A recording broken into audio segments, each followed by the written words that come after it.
नमस्कार दोस्तों, मैं विनय दुबे मुंबई से। आज 20 मई सन 2020 है। जैसे मैंने कहा था कि मैं अकेले ही इस आंदोलन की शुरुआत करूंगा जिसे डिजिटल आंदोलन कहते हैं। आपको कहीं निकलने की जरूरत नहीं है, अपने बेडरूम में मस्त बैठिए और इस आंदोलन से जुड़ के देश की सरकार से सवाल पूछिए। और अगर वो जवाब ना दे पाए तो अब ये सरकार को सत्ता में रहने का कोई अधिकार नहीं है, ये बताने का आंदोलन जिसे मैं शुरू करने जा रहा हूं। आप ये वीडियो को फटाफट डाउनलोड कर लें, क्योंकि मुझे पूरा यकीन है अगले कुछ ही मिनटों में या घंटों में ये वीडियो हटा दिया जाएगा। तो पहले डाउनलोड करें, उसके बाद शेयर करें दबा के। आज केंद्र सरकार पूरी तरह से विफल है। आप उनसे अगर कोई सवाल पूछो तो वो सिर्फ दो चीजें करते हैं, या तो आपको टीवी चैनल या तो आपको सोशल मीडिया के माध्यम से गालियां खिलाएंगे, या और उससे भी मन नहीं भरा तो उठा के जेल में डाल देंगे। आप सरकार से सवाल नहीं पूछ सकते। ये तानाशाही रवैया इस सरकार का है, जिसके विरुद्ध मैं आज सामने से आपके मुंह पे आके खड़ा हूं। मैं देखना चाहता हूं कि आप कितने लोगों को जेलों में डालोगे। आज सबसे बड़ा जो सवाल है, 5 महीने बीतने आया, आपके पास कोरोना से लड़ने के लिए क्या तैयारियां हैं? आप जिस समय देश में कोरोना से लड़ने की रणनीति बनाने की जरूरत थी, उस समय आप डोनाल्ड ट्रंप जी का आरती उतार रहे थे सर। जिस समय इस देश में वेंटिलेटर खरीदने की जरूरत थी, उस समय आप मध्य प्रदेश में आप विधायक खरीद रहे थे सर। जिस समय इस देश में आपको बेहतर अस्पताल सुविधा बनाने की जरूरत थी, उस समय आप मध्य प्रदेश में सरकार बनाने में व्यस्त थे। अगर आपने सही समय पे एयरपोर्ट सील कर दिया होता, जिन विदेशों से देश में कोरोना आया उन विदेशी नागरिकों को अगर आपने परमिशन न दी होती भारत में आने की, तो शायद आज देश में ये कोरोना नहीं फैलता था। आज जिस तरह से आपकी लापरवाही की सजा ये पूरा देश भुगत रहा है, उसकी जिम्मेदारी, उससे सवाल पूछने पे आप सिर्फ जेल में डाल सकते हैं, यही अपेक्षा आपसे रह जाती है, क्योंकि आपके पास किसी भी सवालों के जवाब है ही नहीं। आपने ही लोगों को, विदेशी नागरिकों को परमिशन दिया, वीजा दिया, और आप ही चिल्ला रहे हैं कि देश इसका ध्यान रखे। आज सारे लोग एक दूसरे की मदद कर रहे हैं सिवाय सरकार के। सरकार के पास सारे संसाधन होने के बावजूद भी आज करोड़ों की संख्या में मजदूर जो है वो पैदल जा रहा है। वो किसकी गलती है? वो आपकी गलती है। आपके पास समय रहते अगर आप लोगों ने लॉकडाउन करने से पहले ही ये सुविधा, जो चीज आज कर रहे हैं, आज 55 दिन बाद, 58 दिन बाद लॉकडाउन के जो चीजें आप कर रहे हैं, यही चीज तो मैं पहले हफ्ते में लॉकडाउन के चिल्ला रहा था कि आप लोगों को, मजदूरों को कम से कम अपने घर जाने के लिए बसें और ट्रेनें शुरुआत करें, वो अपने घर पहुंच जाए। उसके बाद आप 6-6 महीने लॉकडाउन रखें, पूरा भारत आपका साथ देगा। आज लोगों के जेब में पैसे नहीं है, मजदूर बेचारे तो कम से कम हाथ फैला के मांग के खा लेंगे। वो मध्यम वर्गीय, जो देश का 60% जो मध्यम वर्गीय परिवार है, जो सैलराइड परिवार है, जो स्वाभिमान की जिंदगी जीता है, वो किसके सामने हाथ फैलाने जाए? आज लड़कों के पास रोजगार नहीं है, जिनके पास नौकरियां थी वो कंपनियां आज लगभग बंद होने की कगार पे है, उनकी खुद की कंपनी नहीं चल रही है। छोटे कारोबारी जीएसटी से तबाह तो हुए ही थे, आज कोरोना की मार से डबल वो तबाह हो चुके हैं। अपने कर्मचारियों को कहां से वो पैसा देगा? जो होटल कर्मचारी है वो कहां अपने लोगों को पाल पाएगा? और ये मध्यम परिवार किसके सामने हाथ फैलाएगा सर? सारी योजनाएं गरीबों के लिए है, अमीरों के लिए है, लेकिन ये जो सबसे बड़ी मार मध्यम वर्ग पे पड़ती है, वो किससे पास जाके रोए? हमें घर का भाड़ा देना ही होता है, हमें अपने बच्चों को पेट में निवालना डालना ही होता है। आप लॉकडाउन रखें, कुछ भी करें, सरकारें आए सरकारें जाएं, ये इससे मध्यम परिवार मुंह नहीं मोड़ सकता है। आप कहते हैं कोई किराया न लो, और आप खुद ट्रेनों में जो मजदूर चले गए उनसे 700-700 रुपए का किराया वसूला। आप दूसरों से कैसे अपेक्षा कर सकते हैं कि अपने रूम का किराया नहीं लेगा, अपने दुकान का किराया नहीं लेगा? आप खुद किराया ले रहे हैं और दूसरों को सजेशन करते हैं कि किराया मत लो। कैसे? जिसकी रोजी रोटी वो किराया है, वो कैसे जिंदा रहेगा सर? आपके पास कोई सुविधाएं नहीं है। आप पूरी तरह से अमीरों की सरकार है। आप केवल उनके कर्जे माफ कर सकते हैं। आप अगर चाहे होते तो केवल कुछ 100 करोड़ रुपया खर्चा करके ये मजदूरों के लिए ट्रेन चालू कर देते, बसों की परमिशन दे देते। आखिर वही चीजें आप कर रहे हैं।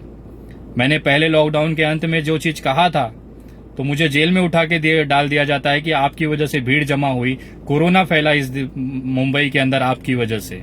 मुझे एक बात बताइए सर, मैंने मजदूरों की आवाज उठाई, उनके पेट के निवालों की बात की, उनके गांव जाने की बात की। लोग जमा हुए, किसी वजह से वहां पे जमा हुए, उसके बाद मुझे आरोपी बना दिया जाता है कि विनय दुबे की वजह से वहां पे कोरोना फैला, मुंबई में लोग जमा हुए, इससे कोरोना फैलने का डर था। मुझे एक बात बताएं आप सर, दारू की दुकान आपने खोली, ठेकों को परमिशन आपने दिया, देश में से दारू बेचने की परमिशन आपने दी, करोड़ों लोग वहां पे रात रात भर लाइनों में खड़े रहे, उससे कोरोना नहीं फैला होगा। सिर्फ विनय दुबे ने मजदूरों को कहा और मजदूरों से केवल कोरोना फैलेगा। आप किस तरह की आप राजनीति कर रहे हैं, हमें समझ से बाहर है। जिस ऑटो रिक्शा ड्राइवर जो दिन भर मेहनत करता है, शाम को अपना पेट पालने के लिए घर पे राशन और भाजी लेके जाता है, तब उसके बच्चे निवाला खाते हैं, वो 1.5 महीने से घर पे है, उसकी कौन सुनेगा सर? 1.5 महीना जिसकी गाड़ी नहीं चली है, वो ईएमआई कहां से भरेगा सर? जिसके घर पे 1.5 महीने से कोई गाड़ी नहीं चली है, वो कैसे अपना परिवार पालेगा? आज कैसे तैसे करके वो ऑटो रिक्शा वाले अपने उत्तर प्रदेश पहुंचे हैं, तो उसको भी वहां पे आपको सहयोग करना चाहिए। उल्टा उन लोगों को आप मेडिकल जांच के नाम पे वसूली चालू है। अपने सरकारी अस्पतालों में दवाई नहीं कह के बाहर से मेडिकल से आप दवाइयां लो, और दवाइयां भी 500-700 रुपए की। वो गरीब मजदूर अगर उसके पास 500-700 रुपया होता तो वो अपना कर्म भूमि छोड़ के अपने जन्मभूमि नहीं गया होता, वो यहीं पड़ा होता और खा रहा होता। अब वहां जाने के बाद भी उसको हलाल करेंगे आप? कितने पैसे की लालच है सर आप लोगों को? आप एक तो मदद करोगे नहीं, आप बसें नहीं चलाओगे, आप ट्रेनें नहीं चलाओगे, और जो चला रहा है आप उसको भी प्रताड़ित करने पे लगे हुए हैं। कैसे तैसे करके चलो, आपने कुछ नहीं किया, मजदूर पैदल चले गए, पैदल जाने के बाद भी आप उन्हें अपने राज्यों में आने नहीं दे रहे हैं। आप मेडिकल टेस्टिंग कराओ ना, जो सही है कम से कम उसे तो अपने घर पहुंचने दो। वो आपसे कुछ नहीं मांग रहा है सर, बस पैदल जा रहा है, उसमें भी आपको दिक्कत है। यही सारे सवाल हैं जो आपसे अगर कोई पूछता है तो आपके जो लावारिस बच्चे जो सोशल मीडिया पे हैं उसको गाली गलौज करते हैं, उसके धर्म के नाम पे गाली देते हैं। आज मैं आपसे कहता हूं कि एक नया आंदोलन मैं छेड़ने जा रहा हूं, जो ये सोशल मीडिया की जो गंदगी है, अब आप उसे साफ करेंगे सर। मोदी जी, आप पूरी तरह से विफल हैं इस देश के सरकार चलाने में। आप एक अच्छे वक्ता हैं, मेरे आराध्य हैं, एक उसका सम्मान है, लेकिन देश चलाने में आप सक्षम नहीं हैं। ये बोलते हुए मुझे शर्म आ रही है। आप देश चलाने में सक्षम नहीं है, आपके अंदर वो काबिलियत नहीं है कि आप एक देश चला सकें। आपने इतने साल गुजरात मॉडल के नाम पे आप जीते, आप वहां पे मुख्यमंत्री रहे। मुझे बताते हुए शर्म आ रहा है कि आज वही गुजरात में आपके जो डॉक्टर्स हैं वो पीपीई किट के लिए आंदोलन कर रहे हैं। ये आपका वही गुजरात है जहां पे मजदूरों को एक वक्त निवाला नहीं मिल रहा है, जिसकी वजह से वो सड़कों पे गाड़ियां तोड़ रहे हैं। ये आपका वही गुजरात है सर, जिन मजदूरों को आप वहां से भगा रहे हैं। मारपीट की गई जब ठाकुर कांड में, जिस समय ठाकुर समाज ने उत्तर भारतीयों को मार के भगाना चालू किया, तो उस समय राज्य में आपकी सरकार थी, केंद्र में आपकी सरकार थी। ये गुजरात मॉडल है सर, और आज इसी गुजरात मॉडल का जो भुगतान है ना, वो पूरा देश भोग रहा है। एक छोटा सा व्यापारी, एक छोटा सा दुकानदार, वो कैसे जिंदा रहेगा? उसके पास, आपके पास कोई नीतियां नहीं है। मध्यम परिवार, बेरोजगार युवा किसके सामने हाथ फैलाए, उसके लिए आपके पास कोई योजनाएं नहीं है, कोई उसका सोल्यूशन नहीं है। आप केवल अपने लावारिस बच्चों से गालियां दिलवाओ। आज जो आंदोलन मैं शुरू करने जा रहा हूं, इस देश से ये जो कचरे हैं इसको साफ करने के लिए मैं आंदोलन, सोशल मीडिया के जो कचरे हैं उसे साफ करने के लिए मैं आंदोलन लेके चल रहा हूं। ये चीज मैं पिछले 15 दिन से डेली कर रहा हूं, और मैं चाहता हूं कि अब पूरा देश ये चीज करे। अगर आपको सही लगता है करें, कोई जबरदस्ती नहीं है। अगर आपको लगता है कि अब देश में गाली गलौज और नफरत की राजनीति नहीं चलेगी, तो आपको इस आंदोलन में साथ देना पड़ेगा। नरेंद्र मोदी जी 3 माध्यमों से जीत के आते हैं। उनकी जो सबसे बड़ी ताकत है लोगों को गुमराह करके जीतने की, वो सबसे बड़ी ताकत इन 3 जगह से आती है। पहला है सोशल मीडिया, जहां से वो जीत के आते हैं, जहां पे इनके अंधभक्त लोगों को गालियां देते हैं, उनको परेशान करते हैं, ट्रोल करते हैं, चाहे वो ट्विटर हो चाहे फेसबुक हो। तो सबसे पहला काम हमें ये करना है, दिन भर नहा धो के मस्त तैयार होना है, अपनी जगह पे आके बैठना है। वैसे भी सब लॉकडाउन में है। अब अगला 1 महीना 1.5 महीना अगर लॉकडाउन चलता है तो हमें सिर्फ ये करना है, उसका सदुपयोग कैसे करना है मैं आपको बताता हूं। सोशल मीडिया, फेसबुक पे जाएं, जो भी ऐसे बंदे से आईडी से गाली गलौज आती है उस आईडी को रिपोर्ट करें। जितने भी ये मोदी भक्त के, जो भाजपा भक्त के जो ग्रुप्स बने हुए हैं ना, उस ग्रुपों की रिपोर्ट करें। एक छोटा सा व्हाट्सएप ग्रुप बनाएं जिसमें आपके आसपास के 50-100 लड़के या 100-50 लड़कों को जमा करें, और जिसकी भी नजर में ऐसी पोस्ट या ऐसी आईडीज आती हैं वो आईडीज को उस ग्रुप में डालें, और सभी लोगों को निवेदन करें कि उस ग्रुप को आप रिपोर्ट करें। फेसबुक रिपोर्ट उसको करते रहें। अब मैं आपको दावे के साथ कह रहा हूं, 30-35 आईडीज की तो मैं बजाता हूं रोज, और ये गिरती हैं, बंद होती हैं, ये होती हैं। इसको प्रॉपर तरीके से रिपोर्ट करें, और रिपोर्ट कैसे करना है वो यूट्यूब पे आप सीख सकते हैं। तो ग्रुप बनाए, छोटे छोटे ग्रुप बना के वैसी आईडियो को ढूंढे जो गाली गलौज करते हैं, जो धर्म के नाम पे नफरत फैलाते हैं, चाहे वो हिंदू हो चाहे मुसलमान हो। जो भी गाली गलौज करता है, ये गाली गलौज के जो कीड़े हैं, ये जो कुत्ते हैं और जो कचरे हैं ना, इसे साफ करना अब हमारी जिम्मेदारी है। ये पूरे भारत की जिम्मेदारी है। सोशल मीडिया पे अब गाली गलौज और धर्म के नाम पे नफरत नहीं चलेगा। जो भी ऐसा करेगा उसकी आईडी बंद करा दीजिए, भले मेरी ही आईडी क्यों ना हो, बंद कर दो भाई, कोई दिक्कत नहीं है। ये फेसबुक पे आप रिपोर्ट करें। दूसरा, यूट्यूब चैनल। आपको बताते हुए आश्चर्यचकित हो रहा है कि जब से नरेंद्र मोदी जी की सरकार आई है, 1 लाख यूट्यूब चैनल से ज्यादा मोदी चैनल्स बने हैं वहां पे, जो केवल दिन रात मोदी भक्ति करते हैं। तो इन चैनलों को खोज खोज के उस चैनलों की रिपोर्ट करें, उसको स्ट्राइक करें। 2 से 3 बार स्ट्राइक और कम से कम 50 बार अगर उस पर रिपोर्ट होती है, वो चैनल बंद हो जाएगा। चैनल बंद कैसे करना है वो आप खुद यूट्यूब से सीखें। सारी यूट्यूब पे वीडियोस हैं, आप सीखें उसको। पहले 1-2 घंटा 4 घंटा लें, कैसे रिपोर्ट करना है सीखें, और होने के बाद उसको रिपोर्ट कर करके बंद करें। तीसरा, जो हमारी न्यूज चैनल है, इन न्यूज चैनलों की सबसे बड़ी प्रॉब्लम है कि दिन भर ये भक्ति करते हैं और हम कुछ नहीं कर पाते, लेकिन अब कर पाएंगे। मैं आपको बताता हूं, हमें गोदी मीडिया का बायकॉट करना है, पूरी तरीके से करना है। आप अपना परिवार और आस के जितने रिश्तेदार परिवार हैं उनसे कहें कि भाई अगर आपको सहमत हैं तो ही, जबरदस्ती नहीं है, कि आप ये जो अपना सेटअप बॉक्स है या केबल ऑपरेटर है उससे कहें कि हमें ये न्यूज चैनल्स नहीं चाहिए, उसको निकलवाएं। इनकी रेवेन्यू खत्म होगी तब ये अपनी औकात में आएंगे, तब ये सही तरीके से पत्रकारिता करेंगे। ये 3 जगह हमें करना है। आपको कसम खाना है, डेली प्रतिदिन कम से कम 100 फेसबुक आईडी अगर एक व्यक्ति रिपोर्ट करके बंद कराता है तो हम कहीं ना कहीं ये सोशल मीडिया का कचरा साफ कर सकते हैं। दूसरा, यूट्यूब चैनल, कम से कम 50 यूट्यूब चैनलों को हमें रिपोर्ट करना है। तीसरा, कम से कम 10 लोगों को प्रोत्साहित करना है कि ये जो न्यूज चैनल्स हैं उसको अपने सेट टॉप बॉक्स और केबल ऑपरेटर से हटाए। ये डिजिटल आंदोलन हमें लगातार करना है।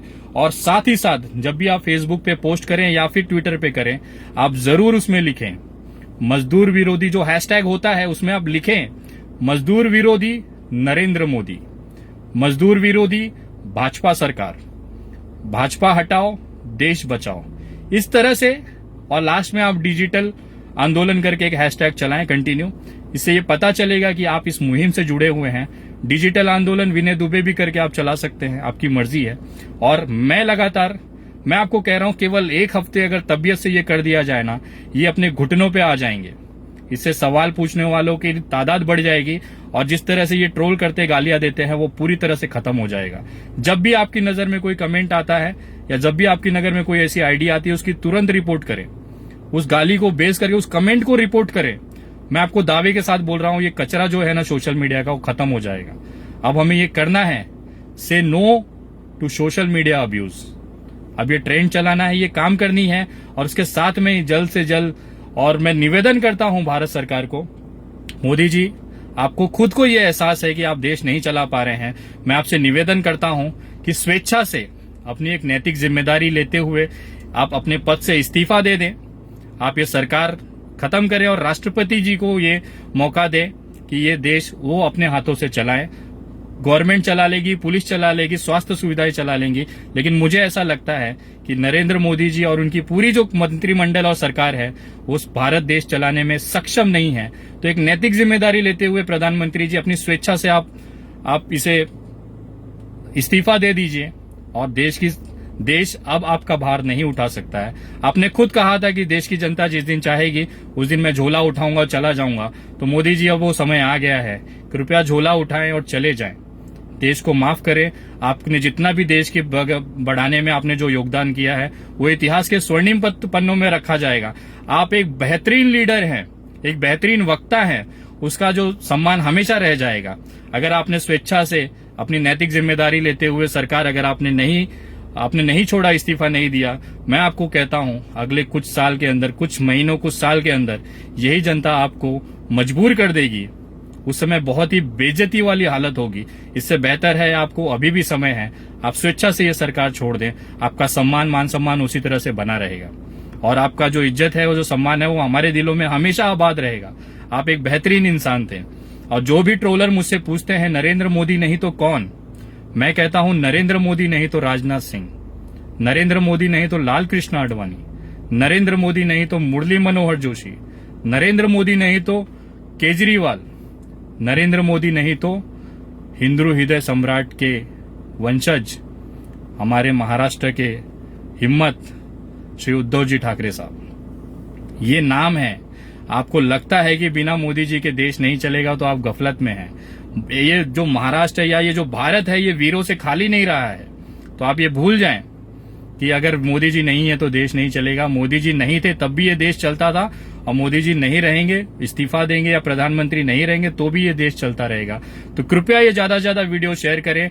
और अगर आप मेरे फेसबुक आगे मेरी आने वाले आंदोलन से जानकारी लेना चाहते हैं तो मेरे Facebook page the Vinay Dubey THE space Vinay VINAY space Dubey DUBEY, इस पे आप पेज को लॉगिन लाइक करें, फॉलो करें और इस पे आप मुझसे जुड़ सकते हैं। इस पे इस समय करीबन 65,000 फॉलोवर के आसपास हैं। ज्यादा से ज्यादा लोगों तक ये वीडियो बनाएं, पहुंचाएं।